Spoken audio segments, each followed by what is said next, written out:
Hey, I'm Tony from Tony's Tractor Adventure, and we are here again with Dan from TYM Tractors. Hey. Dan's going to show us around the TYM T264, and you guys know if you watch my channel that this is it's got a soft spot right here for this tractor. Dan, we'll do this. Tell me who do you think is going to buy this? Who is buying this tractor? What's it for? It's going to be a small a homeowner or somebody with small acreage, maybe up to like 5 acres.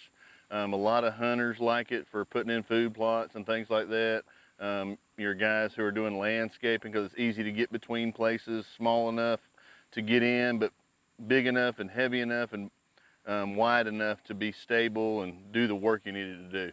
All right, Dan, you brought up the weight. So say this tractor by itself without the loader, what's it going to weigh? About 1,900 pounds. And with the loader? About 2,500. That's pretty significant weight for this footprint. Oh yeah. And that's one of the reasons that I personally went with this tractor, because it's got a lot of weight, and it's still in a small footprint. That's right. That's All right. Load capacities on a loader, I'm going to reach out. You tell me if I'm wrong. 1,384. Let's just round it up to 1,400 pounds on the lift capacity. Right at it. You're right. Hey, that is pretty awesome, and I think the rear 3-point hitch is somewhere close to 1,500 pounds. Right in there. Yep. That for 1,500 pounds for a tractor this size, that's a pretty amazing. Strong tractor. Never let me down. So Dan, this thing's got a Coupe J engine in it. I know that. The horsepower, what it? Right around 24 horsepower. Diesel engine. It's a Coupe J engine. And they built a lot of engines for Cummins back in the day. They've been building engines for quarter of a century or more, and they build for a lot of different companies. So this is not their first rodeo? Not their first rodeo, and they're proven, and it's a great, quiet engine, as you know. I make a lot of comments on that, and I get a lot of comments on how quiet this engine is for the size tractor. A lot of small engines are loud. Oh, yeah. And this one is it's got great, I'm going to get technical here, but it's got great torque bands. Purrs like a tiger. The torque is right where you need it. So you don't have to run it full throttle all the time. That's right. That's right. It's a great little tractor. So let's take a look at the 3-point hitch. All right. All right. So this is the tractor that I bought, and I know quite a bit about it. So right here is about 1,500 pounds. You correct me if I'm wrong. No, you're right. So you're right. 2 feet out. About 1,100, which is still strong. That is a lot of weight. 1,100 pounds. Let's say a nice size rotary cutter in the back of this tractor is probably going to go 800 pounds. Yep. Yeah, that's a heavy. That's a beefy one. That's a beefy one. Right. So we've got that, and this tractor, does it have the option for rear remotes? Yes. Yes, it does. I know, because I just ordered a kit. Yep. I'm just checking you out, man. So standard category 1 links, you can pick up anything. Point. Yeah, and that is a good point. This the standard 1, because as you get in the subcompact, there's nothing wrong with the subcompact, but they have a kind of modified, and that's across the board, no matter what the brand. This particular tractor here is in the subcompact footprint almost, but it will use pretty much any standard 3-point hitch implement. I would say any standard 3-point hitch implement across the world. Yes, sir. So this tractor comes standard with quick skid steer, quick attach. Yes, sir. Can you get an OEM third function valve? Yes, you can. So just plug and play. Yes, sir. All right. Yes, sir. Now, what would you recommend running, on the front? I see some people that go out there and they want to put stuff too big for tractors. What's some uses? What do you think? I mean, up north, people do a lot of snow removal on the front end of the tractor. I've seen brushes on the front, small pallet forks on the front. There's a lot of different things. I've seen people with cutters on the front, Right. A lot of people use different things. You see me, I use a grapple a lot. Right. But I preach this in this size tractor. You really got to get the right size grapple for whatever tractor you're using. That's and exactly the smaller right. tractors, it's even more and more important, because you waste your load. And this tractor is so strong, and I'll throw up a video of a tree about right now. Again, TYM is not afraid to put some metal on the axle. Not at all. This thing, the axle for this is, I would say, I believe I said this at the farm show, the axle here is at least what I would consider to be under a 35 to 40 horsepower tractor in other brands. It is big, beefy axle. Yes, sir. Cut down on the issues, and we've got grease points on all of our axles too, unlike a lot of other companies. So that's another great point. And that's going to make that axle last a lot longer. Yes, sir. Yes, sir. So can we get a mid-mount mower with this? Yes, sir. There's an optional PTO kit that you can put on this. Put a mid-mount mower underneath it. You can run other things off of it if you want to. There's a lot of options there. We can also put a backhoe on it. Now, a backhoe like this dig 6.5 foot? Yes, sir. That's you know, for this size tractor, that's pretty deep. All right, this loader, I know the answer to this. Average person that you sell this tractor to, how long does it take them to take the loader off?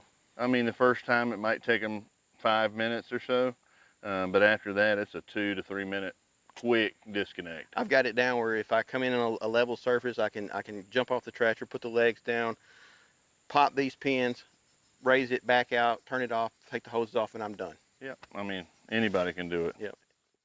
So we're up here I'm sitting up here in the operator station. First, and you know, when you're sitting in this the first time, the first thing you notice, and I remember the first time I sat on this, first thing I noticed is the beefiness of the loader arm, the cradle, if you will. That's at least an inch solid steel, and then the tube going down to the frame has got to be what, at least 4 inches. Right. It's a nice. I mean, you're gonna have to really do something bad to damage this tractor. You're gonna have to work it outside of what it's meant for. And a greasable points again at every link up. So Yeah. I mean. So the loader is greasable in every place. The front axle is greasable. There's little things that a lot of companies don't do, and people don't know to look. When you get up under this tractor and you're going to grease it, it actually has grease points on the pedal pivot points. So that means a year from now, 10 years from now, if you keep your tractor greased, there's not going to be slop in your brake pedals and your hydrostatic pedals. That's right. That's another thing we need to talk about is the hydrostatic. This tractor hydrostatic is smooth as silk. I'm so pleased with it. And it's auto throttle. This is the first tractor I've ever had that has auto throttle. And when you're doing loader work, I'm telling you, there's nothing better. You push your forward pedal down. You go into your load. It picks up the throttle. When you get back, you're going to back up. You let off, and the throttle goes back down. So you're not like yanking. And then when you want to go somewhere fast, you just push the pedal down further, and the engine revs up automatically. That's a really nice feature. Takes the thinking out of it. It really does. I mean, and it's one of them things you don't know that you're missing it until you get it and then don't have it. Exactly. But you still can also use the regular hand throttle for like when I'm bush hogging, I'll run it up to the proper RPM for the bush hog, and then the hydrostatic works normally then. So it's just that is a great feature for this tractor. Yes, sir. Dan, this knob here, I know what it is, but tell the world. This is probably one of the most confusing things for a lot of first-time tractor buyers. They don't understand what this does. Right. So that knob right there controls the rate at which your 3-point lift arms lower to the ground. So if you have a heavy implement back there, it don't just drop it to the ground. It slowly puts it down where you want it in your working area. A good example is that is like if you got a box blade, you want it to probably just go fast. Right. So you can set it for that. And I have been known with older tractors, the tiller, if you're not paying attention and you don't really feather your controls, you can drop your tiller in the ground and damage it. That's going to keep you from doing it. You can Yes, set sir. it for your implement in the back. Yes, sir. There's a lot of tractors in this size that don't have that. It is a great feature, and Look, it comes standard. one thing I noticed about this tractor, and one of the reasons I went with this tractor, is that it has everything that you really need. It has everything you need to be a tractor. It's a tractor. And when you get on the tractor to use it, you can work right from the get-go. It's got what you need.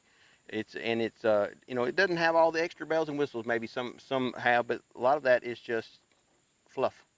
What you need to do is get on the tractor and know it's going to be there day in and day out. That's right. This tractor right here is a bulldog. That's right, it is. Every TYM's got a four-wheel drive. Every tractor has a four-wheel drive TYM builds. Why would you not have four-wheel drive? There's no reason. Everybody's got mud, right? Yeah, everybody's got mud. If you're gonna have a tractor nowadays, I think a four-wheel drive is just the way to go. You pointed this out earlier, but I kind of glazed over it real quick. But this differential lock, give us some uses and kind of how that works. So it'll lock up your left and right rear tires, so it just gives you more stability and lets you work harder. So if you're in the mud, you reach down and you're slipping, you see it, you can just knock it in and go on through. But if you're working in your yard, you can turn in the yard with it disengaged and it doesn't tear your yard all to pieces. Exactly. Or your pasture. You don't want to tear your pastures up either. Tractor this size, a lot of tractors don't have position control 3-point hitch. That's one of the reasons I went with this tractor. So if I put my 3-point hitch halfway down, the 3-point hitch goes halfway down.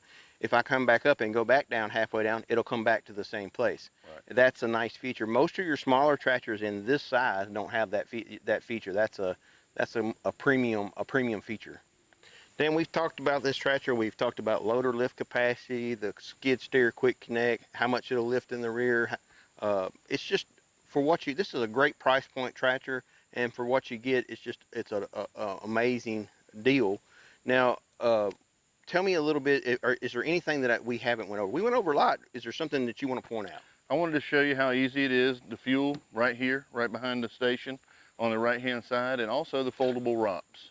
All right, so let's just have a scenario. You got it on a trailer, you're going through a low right hanging area. You can fold these ROPS straight back and get them out of the way. You got to put it in a garage. You can almost put it in a garage where a lawnmower would go because it sits so low after that. Right. So it's a great feature. That's a nice feature. Dan, I appreciate you Yes, sir. walking us around. It's a great tractor. I can tell everybody that from personal experience. I love this tractor, and I appreciate you having us out and showing us.